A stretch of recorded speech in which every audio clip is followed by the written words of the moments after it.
Hai, selamat pagi anak-anak. Apa kabar kalian? Semoga kalian saat ini semua dalam keadaan sehat dan siap menerima materi hari ini. Materi hari ini kita akan belajar bahasa Indonesia untuk kelas 4 SD.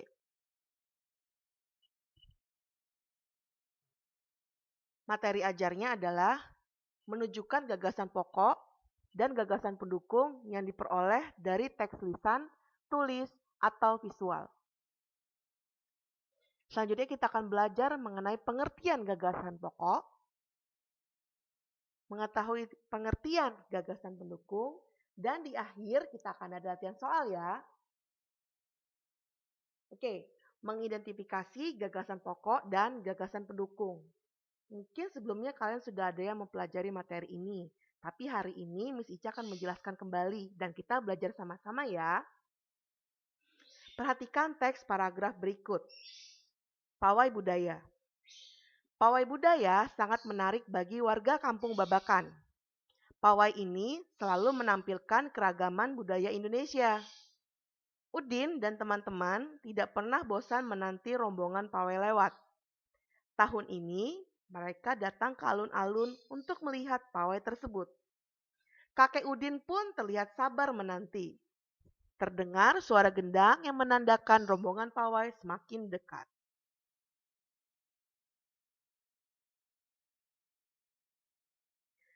Dari paragraf pertama dapat kita lihat bahwa paragraf pertama terdiri dari 6 paragraf.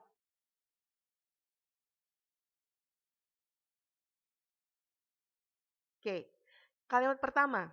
Pawai budaya sangat menarik bagi warga Kampung Babakan. Kalimat kedua, pawai ini selalu menampilkan keragaman budaya Indonesia. Kita lihat di sini bahwa kalimat kedua menjelaskan kalimat pertama mengenai pawai budaya. Jadi kalimat pertama ini kita sebut menjadi sebagai gagasan pokok. Sedangkan kalimat kedua merupakan gagasan pendukung. Kalimat ketiga, Udin dan teman-teman tidak pernah bosan menanti rombongan lewat. Kalimat keempat, tahun ini mereka datang ke alun-alun untuk melihat pawai tersebut. Kalimat kelima, kakek Udin pun terlihat sabar menanti.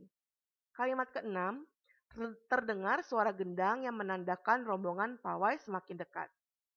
Dari kalimat ketiga hingga kalimat keenam, ini masih menjelaskan tentang pawai budaya. Jadi kalimat ketiga hingga keenam termasuk juga gagasan pendukung. Selanjutnya, paragraf kedua.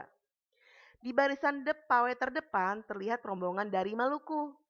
Rombongan laki-laki mengenakan kemeja putih, jas merah, dan topi tinggi dengan hiasan keemasan. Rombongan perempuan mengenakan baju cile.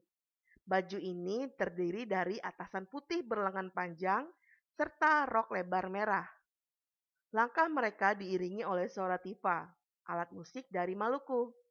Bunyinya seperti gendang, namun bentuknya lebih ramping dan panjang. Budaya Maluku sangat unik dan menarik. Dari paragraf kedua dapat dilihat bahwa paragraf kedua terdiri dari 7 kalimat. Kalimat pertama, di barisan pawai terdepan terlihat rombongan dari Maluku.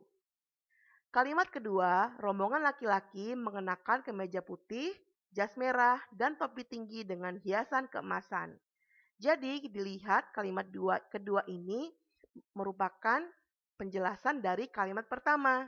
Sehingga dapat disimpulkan bahwa kalimat pertama merupakan gagasan pokok dan kalimat kedua merupakan gagasan pendukung.